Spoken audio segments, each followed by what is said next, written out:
Olá, iniciamos mais um programa Invista Aprendendo com Quem Faz e vamos falar hoje com a doutora Joeci Machado Camargo. Falei certinho, né, doutora? Falou sim. A doutora Joeci é desembargadora do Tribunal de Justiça do Paraná e coordenadora estadual do programa Justiça no Bairro. E ela vai fazer um trabalho muito importante aqui na região oeste de São Paulo, em especial na cidade de Carapicuíba, nos próximos dias. Então, nós vamos falar sobre esse evento, mas antes de qualquer coisa, doutora, nós procuramos contar um pouco da história de cada um dos nossos entrevistados, até para que sirva para os jovens que nos assistem, os jovens dos 8, hoje já não é mais 80, né, que a expectativa de vida aumentou muito, dos 8 aos 90, 100 anos, os jovens que nos assistem, para ter referência que, normalmente, as pessoas que vêm ao nosso programa, os empreendedores que vêm ao nosso programa, passaram por algumas dificuldades no início da carreira, decisões. Então, nós procuramos contar um pouco da história das pessoas, até para servir como uma guia, às vezes, para o jovem que está iniciando a carreira ou até tentando entrar numa carreira, no seu caso, uma carreira jurídica. Doutora, seja muito bem-vinda aqui aos nossos estúdios do Invista. Eu tenho uma grande satisfação de estar aqui em São Paulo, conhecendo Osasco, Carapicuíba, porque, na realidade, todas as pessoas têm um sonho de conhecer São Paulo, né? Uhum. São Paulo você é brasileiro, você tem que conhecer São Paulo. Não tem como. É ali onde reside todos os ensinamentos, onde reside a performance de primeira categoria de tudo onde você vai buscar. Então, estar aqui e poder participar com a população, com este povo, para nós é uma grande satisfação.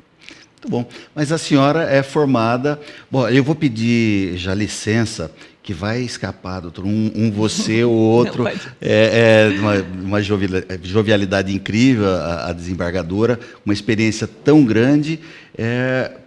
E aí, na nossa entrevista, é importante a gente saber, o início lá da carreira, teve alguma dificuldade, doutora? Muitas, muitas. Para você chegar a um sonho, uma realização de um sonho, primeiro, o lema é desistir jamais. Uhum. Mas eu sou a terceira filha de 4 mulheres e de uma mulher de muita fibra. Passamos muitas dificuldades, muitas mesmo. Uma família normal, assim, modo de dizer, mas que o pai abandonou. E a minha mãe criou as 4 filhas sozinhas. Nós todas estudamos de bolsa de estudo, tivemos muita ajuda de pessoas até que nós nem sabemos quem são. Eu tenho no meu gabinete um quadro onde eu ostento com muito orgulho, ali começou a minha vida. É uma carta do deputado na época, Olívio Gabardo, dizendo que tinha sido concedido para mim a bolsa de estudos, onde eu estudei no melhor colégio de Londrina na época. Então, a minha vida, para chegar até aqui, teve a participação de muitos. Mas aquela bolsa de estudo foi o que significa, né, a subida e a realização de todos os sonhos, porque você tinha, naquela época, ter nota 8, você tinha que ter uma média 8 para passar. Então, trabalhei muito cedo, minha mãe foi zeladora, eu fui babá, fazíamos comercial na televisão. Legal. E assim por diante. Trabalhei na Servibran, depois no Banco Nacional, e até casar. A própria minha faculdade, quando eu passei em Direito, nós não tínhamos condições de pagar, e quem nos ajudou foram pessoas que eu não conheço, que é da própria maçonaria, na época, que pagou a faculdade, os 2 primeiros anos da minha faculdade. Olha, e a senhora iniciou os estudos em Londrina? Em Londrina, e concluí em Curitiba, porque daí, nesse período, eu me apaixonei e casei. Que bom. Doutora, desde quando a senhora pensou lá, no início da carreira, né? Em qual momento que a senhora pensou assim, puxa, eu gosto do direito, eu gosto de fazer... Quando a senhora teve a certeza, a convicção que seria na área jurídica e com muito sucesso, diga-se de passagem, né? Quando foi aquele start, eu quero fazer isso na minha vida? Ser advogada era meu sonho. Então, eu nunca mudei a minha ideia, digo assim, nunca tive dúvida, né? Eu queria ser advogada mesmo. Eu tinha um sonho de ajudar as pessoas, assim como nós éramos ajudados, né? Todos nós tínhamos dificuldade e as pessoas, de uma forma ou de outra, participavam para ajudar uma mulher e 4 filhas. Então, eu tinha um sonho de retribuir isso também, mas retribuir ajudando, como advogada. Naquela época, não passava pela minha cabeça em ser magistrada. Sim. O meu sonho era ser advogada. Sim. A cultura do Sul, me parece que tem muito disso, né? Uma coisa mais próxima, de cuidado com as pessoas. É um pessoal do Brasil que parece que tem uma consciência grande, política. Por que acontece isso? Será que é da origem, das pessoas que formaram aquele, em especial o sul do país, doutora? Bom, particularmente, falando da minha pessoa, e de uma forma extensiva, as pessoas que acabam na comunidade em que você vive, esta participação do doar é muito importante. Então, nós temos uma responsabilidade, isso adquiri na minha própria infância, com a minha mãe, que nós sempre temos que dar o melhor de nós para os outros. Se você está vivendo numa comunidade, você tem que se doar, não importa. Não importa a tua origem, dentro da simplicidade ou não, nós temos que nos ajudar. Tem que haver aquela atenção e aquela reciprocidade. Isso aprendi também convivendo com os nossos professores, né, com os grandes mestres. E os grandes mestres sempre diziam que o brasileiro ele tem que aprender a olhar para o lado direito e esquerdo, porque ele não vive só. Ninguém vive só. Sim. Então, a partir desta consciência política de organização em que você tem que trabalhar com o que está à sua volta para progredir, é que vem aquela participação do doar. E muito tem disso na minha família, porque nós somos extremamente voltados à religião, né? À fé em Deus. Se Deus está conosco, quem poderá estar com você, contra você? É verdade. Mas a senhora faz um trabalho lá, lá no Paraná, já há um bom tempo, essa Justiça no Bairro, que até referendou a sua vinda, que a senhora foi escolhida, muito bem escolhida, para iniciar um trabalho aqui em São Paulo, em especial na cidade de Carapicuíba, que é uma cidade aqui da Grande Oeste, da região do Grande Oeste de São Paulo, que tem assim ainda algumas dificuldades, tem pessoas com bastante vulnerabilidade social, né? Então essa sua vinda veio lá desse trabalho. A senhora faz esse trabalho há quanto tempo, doutora? Eu faço há mais de 14 anos, e eu vou te contar um pequeno detalhe que talvez você possa, Paulo, observar, daí eu consigo responder para você até as primeiras perguntas. Quando eu fiz o concurso da magistratura, eu fui movida por um desejo, assim, de repente, de fazer o concurso, e fui fazer.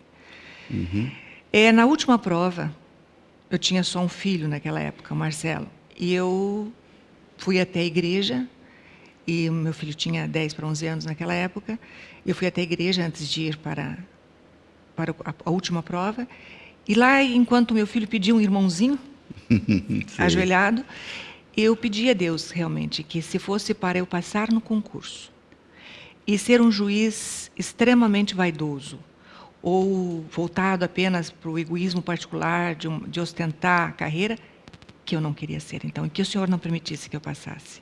Olha só. Aí eu fui para o concurso, fiz o concurso, tudo, voltei para casa e recebi um telefonema que eu havia passado no concurso. Legal. Aí então veio a responsabilidade para com as demais pessoas e principalmente retornar tudo o que me fizeram positivamente um dia, Que bacana. retornar para a população. Tanto que eu fui para o interior do Paraná, comecei a minha carreira lá, e fiquei grávida. Então Deus atendeu os 2 pedidos. Doutora, nós vamos fazer um pequeno intervalo e vamos continuar contando essa história, partilhando essa história com o nosso telespectador. Daqui a pouquinho estamos falando com a desembargadora do Tribunal de Justiça do Paraná, doutora Joeci Machado Camargo. Daqui a pouquinho nós voltamos.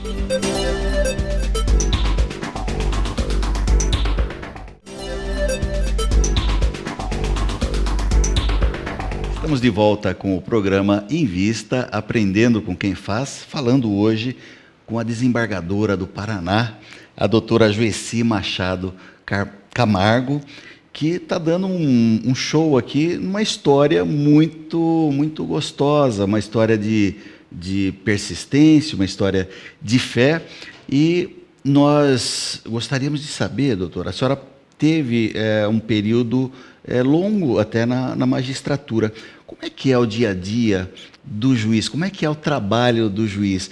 Principalmente nesse momento do Brasil, onde nós vemos com muita esperança o trabalho do judiciário meio que passando a limpo o país, né? O dia a dia do juiz, ele é muito complicado, tem muitos dramas de consciência. Conta um pouquinho para nós como funciona. A atividade judicante, ela é um sacerdócio. Na realidade, você com Deus, porque você acaba se fechando, procurando resolver os processos que estão ali, aquela vida das pessoas que estão ali, as quais você tem que ser extremamente imparcial. E principalmente quando você está em audiência. Então, em virtude de toda a minha origem e de todo o meu compromisso de fé, eu procurei sempre trabalhar de portas abertas. Eu sempre fui um juiz que qualquer pessoa sempre teve acesso. E isso é real. Então, as portas do meu gabinete sempre estiveram abertas. Qualquer pessoa poderia e pode chegar e conversar comigo. Porque na medida em que você atende a população, você começa a entender o seu jurisdicionado. Porque o juiz, ele não vive sozinho, ele também vive em comunidade. E para que o juiz possa saber exatamente o que aquela comunidade está passando, ele tem que se integrar naquela comunidade, vivenciar o dia a dia e fazer dali o seu melhor. Porque cada comunidade ou cada comarca pela qual você passa, ela tem uma história, ela tem um tipo de problema. Elas não são iguais. Muito embora muitos problemas se pareçam, aquela comunidade às vezes tem uma dificuldade mais acentuada ou na área da infância, ou na área das pessoas idosas, ou até mesmo no âmbito social, uma quebra de paradigma. Então, você tem que viver, conhecer as pessoas e conviver com as autoridades de uma comarca. Isso não enseja que você tenha um comprometimento. Pelo contrário, eu sempre procurei trabalhar e fazer com que todos trabalhassem para melhor qualificar aquela comarca. Porque o juiz, a passagem dele em uma cidade, numa comarca, é efêmera. Ele passa. Ele pode deixar boa imagem ou pode deixar uma imagem de interrogação, mas ela é efêmera. O juiz não pode chegar e mudar o panorama, ele pode ajudar a construir algo melhor.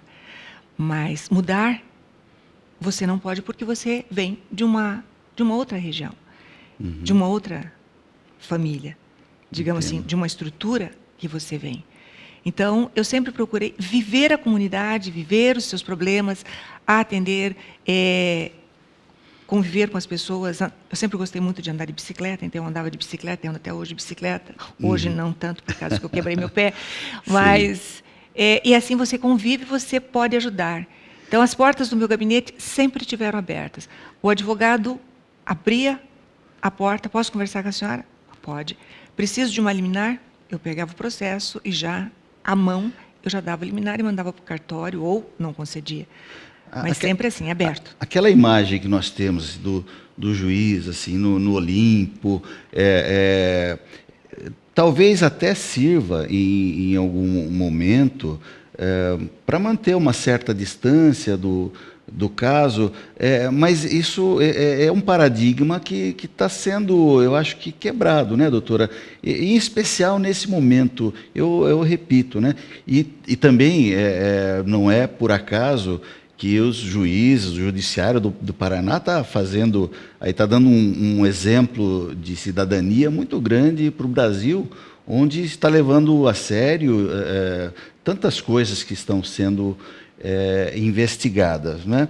Mas tem na formação do juiz isso é de fórum íntimo ou a formação do juiz, não, do advogado, do poder judiciário, de uma maneira geral, tem na sua formação uma indicação desse equilíbrio, de saber que a senhora tem essa consciência muito grande, até por acreditar em Deus, que nós somos todos iguais, né? Que se cortar vai sair sangue do mesmo jeito, né?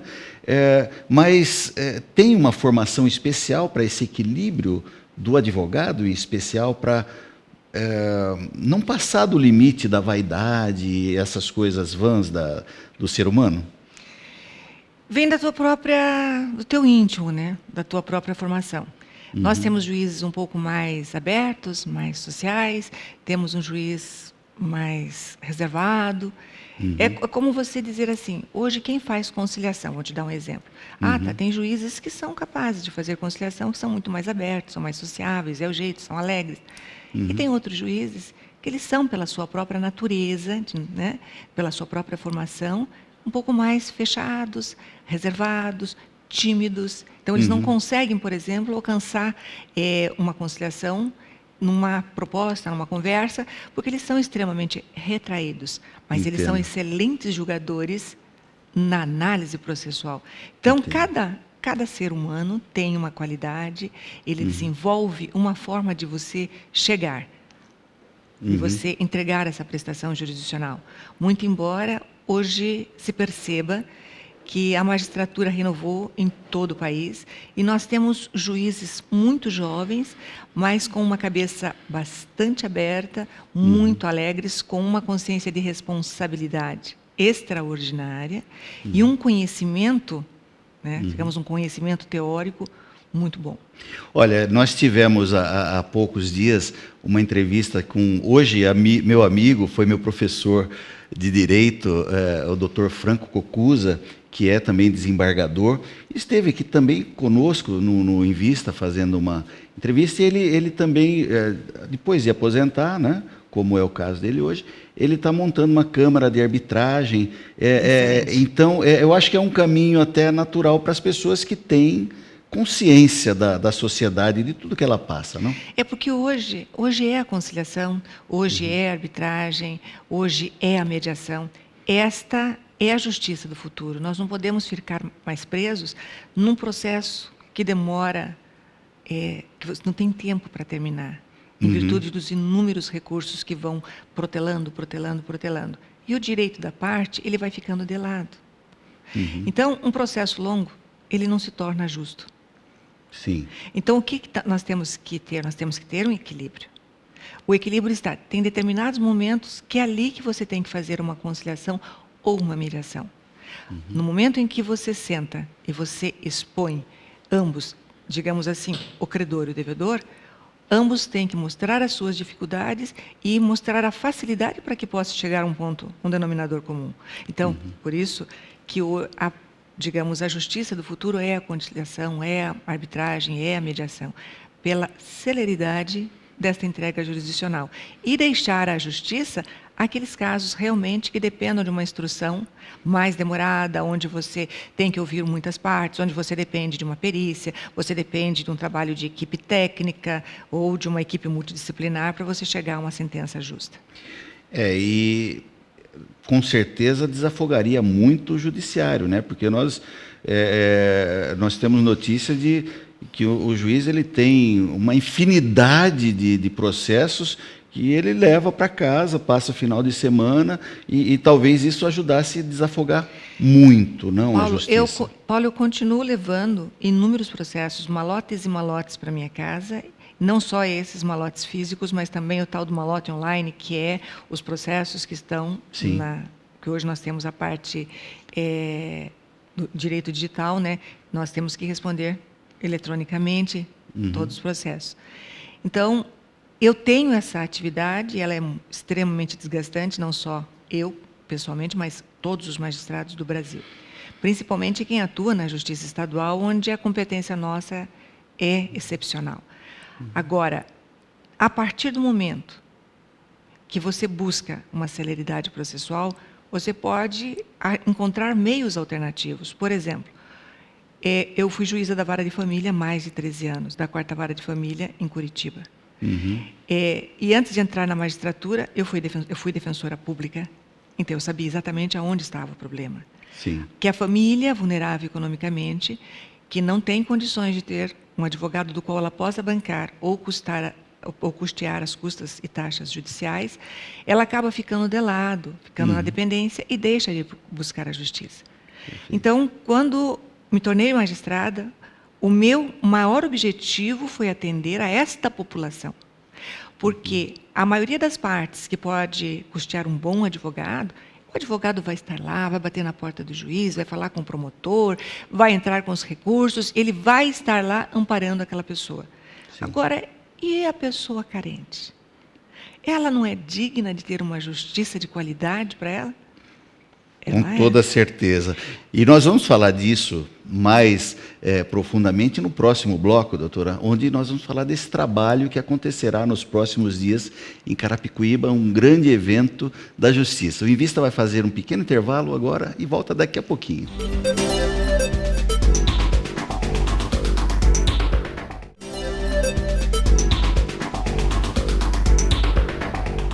Voltamos com o programa Invista, Aprendendo com Quem Faz, falando hoje com a doutora Joeci, que é desembargadora do Tribunal de Justiça do Paraná.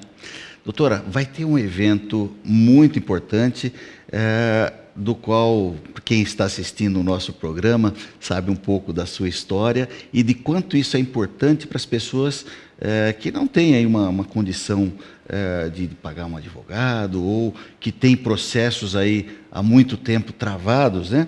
No dia 11 e 12 de dezembro, em Carapicuíba, lá na faculdade FNC, depois nós vamos colocar no GC, na rua Avenida Francisco Pinhatari, 630, das 9 às 17 horas, haverá uma grande jornada coordenada pela doutora Joeci. Queria que a senhora falasse um pouco o que vai acontecer nesse evento e quem esse evento vai favorecer.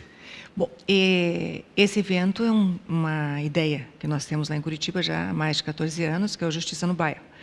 E o desembargador Naline, desembargador José Renato Naline, que é o presidente do Tribunal de Justiça daqui de São Paulo, sim, quando ele esteve em Curitiba e conheceu o nosso trabalho lá, eu me coloquei à disposição, então, de todos os presidentes, se quisessem que eu pudesse já ajudar e levar, inclusive, parcerias para que o trabalho fosse concluído, voltado sempre à população carente, em virtude de uma demanda muito grande em determinadas regiões, em determinadas comarcas que necessitam dessa atividade jurisdicional mais efetiva.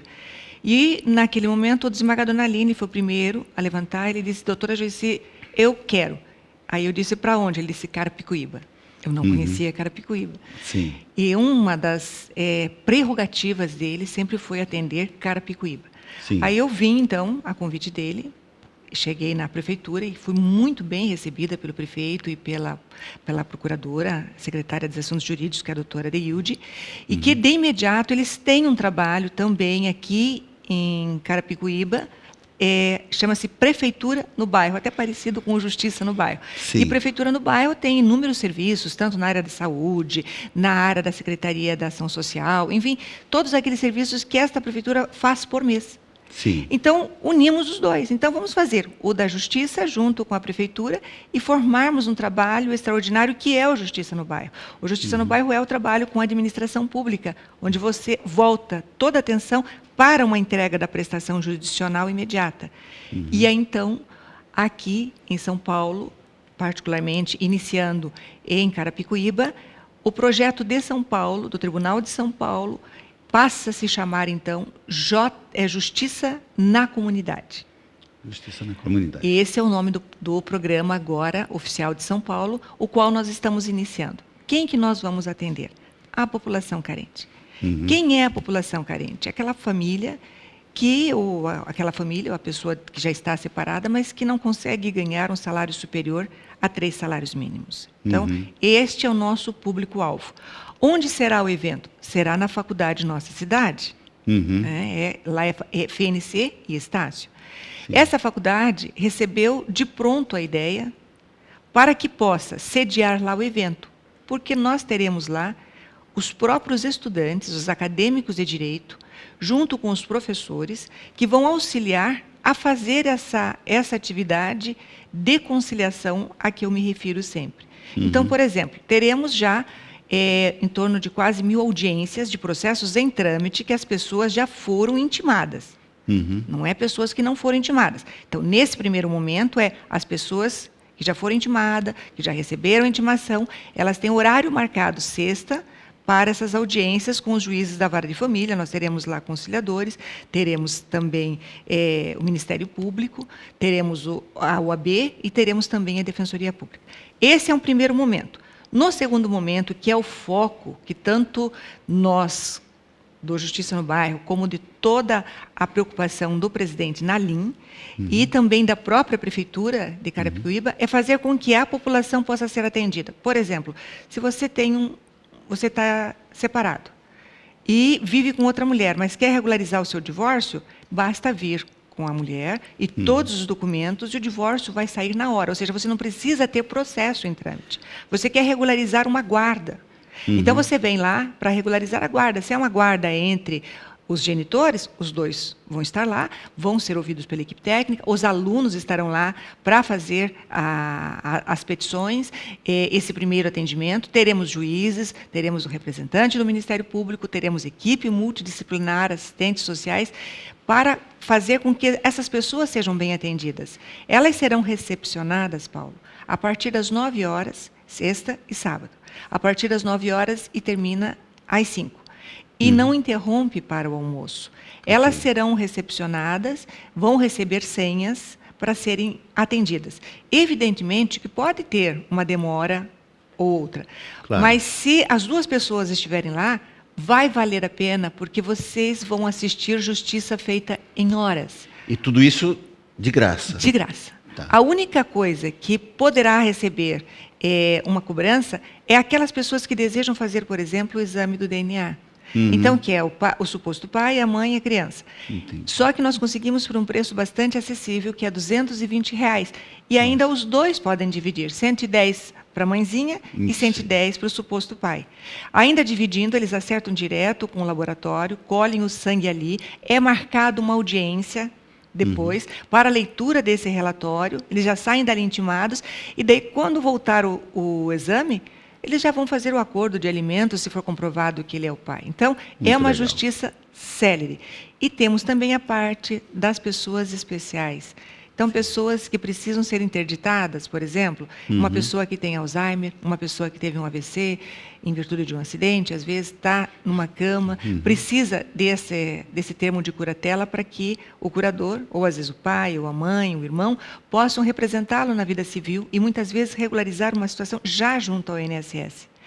Essa curatela é feita no dia.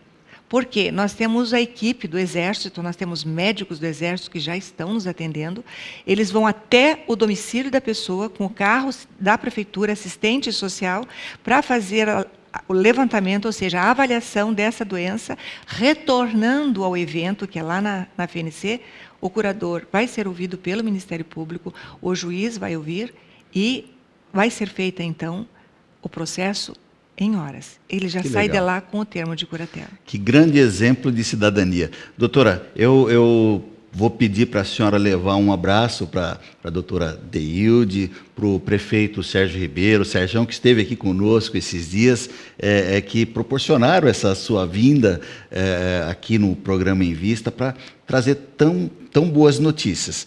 Então, eu quero deixar os instantes finais do nosso programa para a sua despedida aí do nosso público. Eu agradeço muito a oportunidade de estar aqui e quero fazer um convite que realmente a população que necessita dessa regularização, que vá até o evento. Nós estaremos lá muito predispostos a acolhê-los, inclusive com uma equipe muito grande que está vindo de Curitiba para ajudar. Muito bom. Bom, quero agradecer em primeiro lugar a Deus que nos permite estar aqui entrando nos seus lares e a você que tem acompanhado o nosso programa. O Em Vista vai ficando por aqui. Um grande abraço. Continue na programação aí da sua TV local. Um grande abraço.